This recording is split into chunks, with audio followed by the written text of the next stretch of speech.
Hello and welcome back to EclipseClan and Clangen. This is going to be our very last episode with EclipseClan. I suppose it's really more of an epilogue, just to see what happens with the clan and to see how Shortburn would actually meet her demise. The finale that I showcased last time for EclipseClan was totally something that I just wrote. I didn't generate anything, I didn't roll for anything.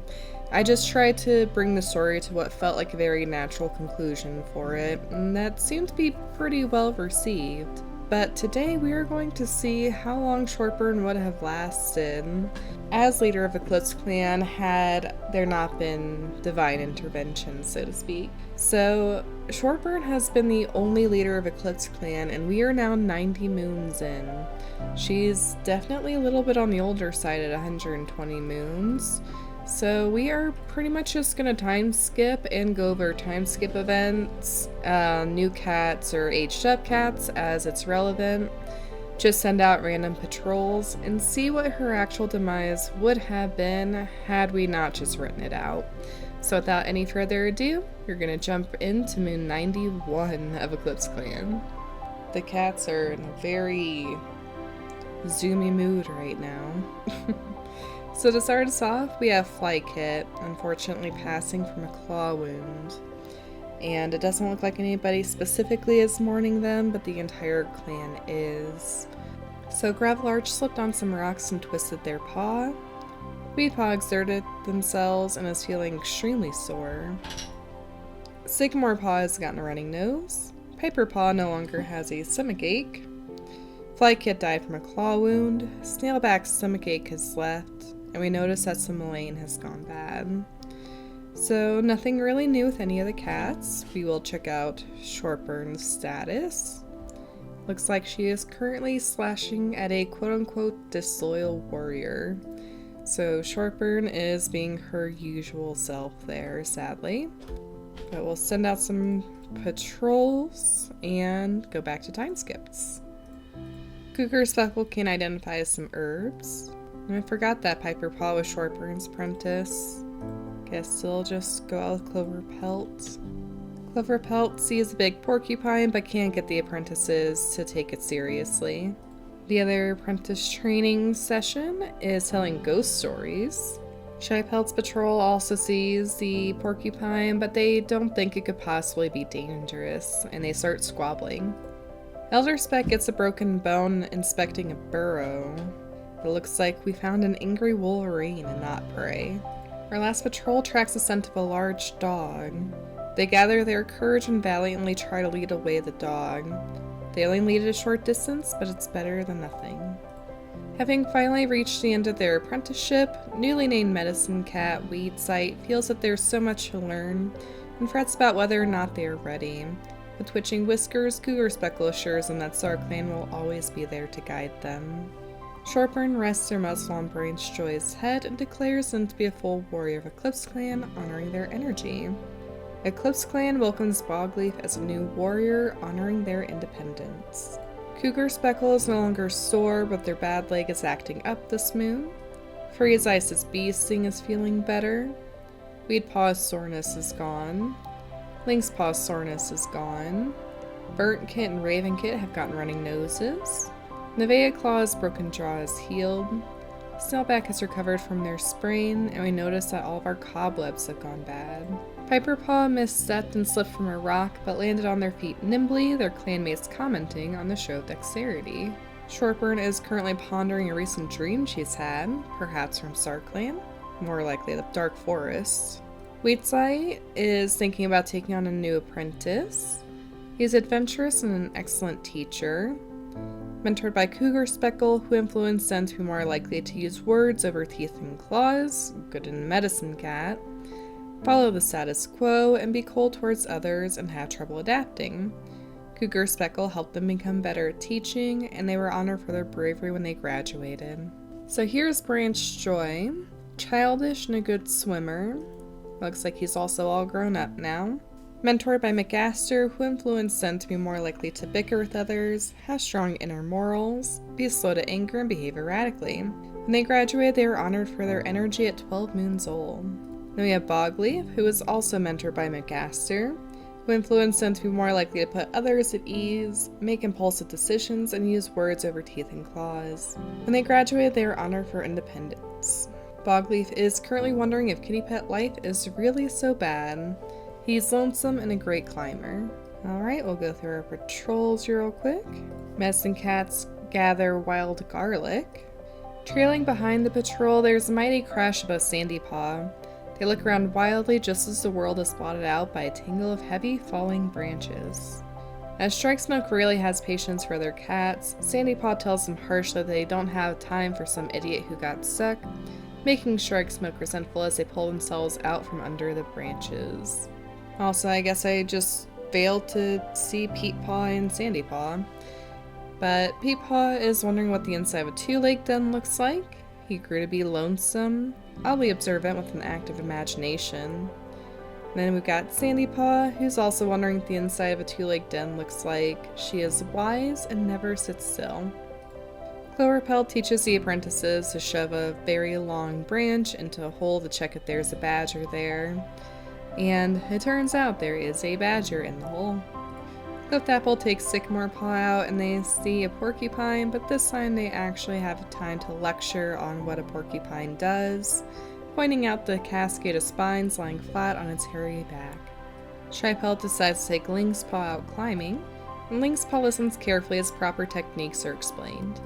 Our next patrol hears distant howling and wonders whether to investigate.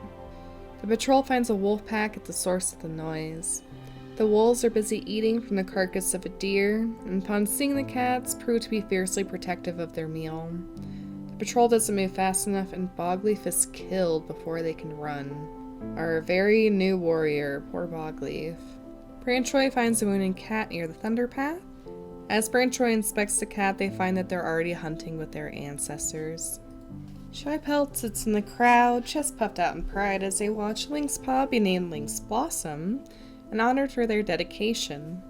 They consider themselves lucky to have been able to train such an amazing young cat, and look forward to seeing the warrior they become. Cliftapple gives Sycamore Paw a friendly nudge when the leader calls the young cat's name. They watch with pride as Sycamore Paw sets forward to receive their new name, Sycamore Hollow, and are honored for their exemplar. Bitter Paw smiles up at the stars as they sit beside Nevaeh Claw. The stars seem to shine brighter, and Bitter Paw knows it's a sign that Bloom is still watching over them. Blue Paw silently swears to Star Clan to do their best for their clan as they touch noses with Gravel Arch. Raven Paw sits beside their new mentor, Cliftapple, as the meeting comes to a close. Their claws dig into the ground as they glare up at the sky, wondering why spring couldn't be there with them at such an important moment. Hollowpaw touches noses with Lynx Blossom and hopes that they'll get to hunt first so that they can make sure the clan is fed. Shortburn slowly does their morning stretches, remembering Cougar Speckle's promise that it'll help with the pain in their joints. Gravel Arch can walk and move without pain. Their sprain must have healed. Milkweed Bite has gotten heat stroke. Sycamore Paw no longer has a running nose. Ravenkit no longer has a running nose. And Hollowpaw has gotten heat stroke. Bitterpaw always seems to have cardinal feathers stuck in their fur. Now, unfortunately for the bad news, Sandy Paw, Branchoy, and Burnt Kit are killed after a fire rages through the camp. The irony of Burnt Kit being caught in the fire does not escape me, but I'm very glad that I wrote the finale when I did for EclipseClan, because otherwise Burnt Kit would have never gotten to see their apprentice ceremony, so it's very unfortunate. No parent wants to outlive their child, and McGaster wails over Bogleaf's body. McGaster can't help their bitterness and rage as Bogleaf's life is recalled at the vigil. They coldly turn away any who offer comfort. Without Bogleaf, what's the point? A world without Sandy Paw at their side seems cold and empty to Pete Paw. How can life continue on like nothing has happened? Pete Paw can't help their bitterness and rage as Sandy Paw's life is recalled at the vigil. They coldly turn away from any who offer comfort. What's the point? The past moon, Bogleaf, Sandypaw, Branchjoy, and Burnt-Kit have taken their place in Clan. EclipseClan mourns their loss, and their clanmates will miss where they've been in their lives. So much grief and death has taken its toll on the cats of EclipseClan. Serpentash, in particular, is shaken by it. So here's Burnt-Kit. He never got the name Burnt Paw, but this is what he would have looked like had he made it to apprenticehood. Here's Hollowpaw. She grew to be ambitious and an avid play fighter. Yeah, Sinbad? Did you get your mouse? Sinbad's in a very zoomy mood, so if you hear him running or crying, he's entertaining himself. Hollowpaw grew to become ambitious and an avid play fighter. She's currently playing a prank on Lynx Blossom, her mentor. This is what she looked like, all healthy. So pretty much identical to Burnt-Kit looks like. She's sick with heat stroke. And here's Ravenpaw. He grew up to be very handsome, insecure and a mossball hunter. He's unsure that he wants to pursue a warrior's life, it looks like. And then Bluepaw, who is confident and a lover of stories, and is sure that McGasser thinks that they are the best apprentice. Their mentor is Gravelarch. Then we have Bitterpaw, who also grew up. I'm not super duper fond of this apprentice sprite just because it's harder to see their markings. But he grew to be ambitious, a mossball hunter, and an avid play fighter. And he's currently giving some advice to Milkweed Bite. You can see he's got his cardinal feathers now. Here's Lynx Blossom. He's currently wondering if he's good enough. Insecure, but a masterful storyteller and a great teacher. And he has a permanent condition of a twisted leg. They were mentored by Shypelt, who influenced them to be more likely to have a positive outlook, refrain from socializing, and try to avoid violence. Shypelt helped them become better at storytelling and teaching. When they graduated, they were honored for their dedication. Then here's Sycamore Hollow, all grown up. He's strict, with a keen eye and a great hunter. I really like these markings. But Sycamore Hollow was mentored by Cliftapple, who influenced them to be more likely to refrain from socializing, have strong inner morals, and be slow to anger. Cliftapple helped them become better at hunting and noticing small details. When they graduated, they were honored for their exemplar. And then Shortburn doesn't want to go on a patrol with Sandypaw. Well, I guess you don't have to worry about that anymore, Shortburn. Alrighty, I was gonna cut back on some of the patrols just because not a lot was really happening, and theoretically Shortburn could still be alive for a very long time. But then this happened, so we had a clatter of falling branches, and Bitterpaw was the one that was stuck. The patrol can't help them in time, and as Bitterpaw starts to drift off to Clan, the eyes of Piperpaw glint malevolently. Was this? Bitterpaw doesn't have a chance to finish their last thought, and has passed on.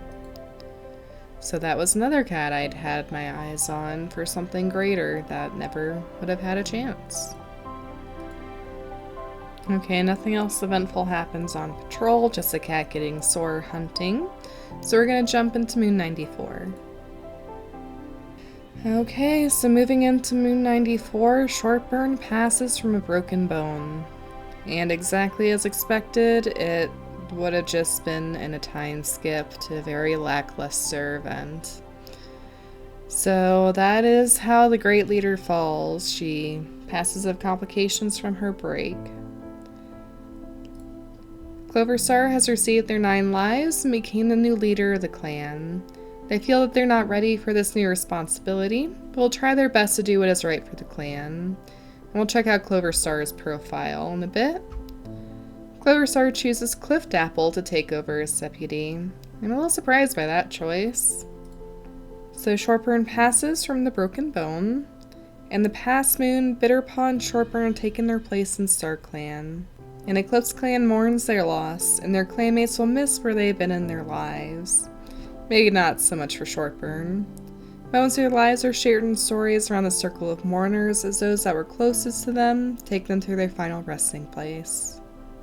Cougar Speckle's soreness has abated. Clift Apple has gotten heat exhaustion. McGaster will always feel their grief, but time has softened it, at least a little bit. Milkweed Bite has recovered from heat stroke. Strike Smoke's soreness is gone. Serpent Ash finally feels more like themselves, their shock is gone. Hollowpaw has recovered from heat stroke. And we know some Betony has gone bad when the herb stores are inspected. I think we'll actually end off with Clover Star, so let's just go through our remaining cats here really quickly. We have Hollowpaw, who's currently wondering if kitty pet life is really so bad. An ambitious, avid play fighter at 7 moons old. Ravenpaw, who got caught trying to sneak out of camp without a warrior. Insecure, Mossball hunter, 7 moons old. Bluepaw, who got caught trying to sneak out of camp without a warrior too, maybe going together. Confident, lover of stories, 7 moons old. Peatpaw, who doesn't think they've been performing up to their mentor standards lately. Lonesome, oddly observant with an active imagination. Piperpaw, who has so much to learn. Lonesome, curious about StarClan, never sits still, 11 moons old. Daisypaw, who's feeling a bit ill. Charismatic, curious about StarClan, 11 moons old. Sycamore Hollow, wondering what living with 2 legs must be like. Strict, keen-eye, great hunter, 13 moons old. Lynx Blossom, who's having a good day. Insecure, masterful storyteller and great teacher, 16 moons old. Serpent Ash, who's basking in the sun. Adventurous, great storyteller, 16 moons old. Elder Speck, thinking about their old clanmates. Insecure, trusted advisor and excellent teacher, 23 moons old. Injured with a broken bone.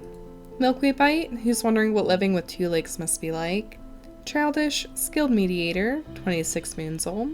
Nevea Claw wants to get to know Daisypaw better. Stinky, fast runner and good hunter. Male, 36 moons old. Shypelt, who told a fond story at Shortburn's vigil. Cold and an excellent teacher, 38 moons old. Freeze Ice, who also told a fond story at Shortburn's vigil. Confident, good fighter, and natural intuition, 38 moons old.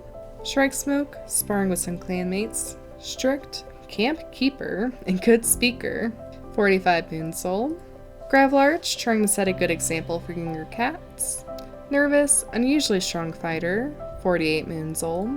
McGaster, wonders what became of their 2 legs. Troublesome, learner of lore and incredible runner, 88 moons old. Snailback doesn't apologize, even though everyone knows they're in the wrong. Shameless, learner of lore, 100 moons, quite a jump. Pongdrift, who's planning to visit the medicine cat. Playful and a renowned hunter, 129 moons. Jagged Acorn, playing a prank on Piperpaw. Nervous, deep StarClan bond and good speaker. Sleekpaw, who's listening to their mentor intently. Loyal, careful listener, 13 moons old. Glad we got to see him all grown up. Wheatsight, who's begging the leader to give them the bounciest kid as their apprentice. Adventurous, excellent teacher, 20 moons old. Cougar Speckle, who's missing the warmth that Shortburn brought to their life. Responsible, great climber, natural intuition, 63 moons old. Clift Apple, who told a fond story at Shortburn's vigil. Insecure, a great hunter, 55 moons old. And then finally Clover Star, who's giving some advice to Milkweed Bite. They're sneaky, unusually strong fighter at 48 moons old. And apparently their only apprentice was ever Daisypaw.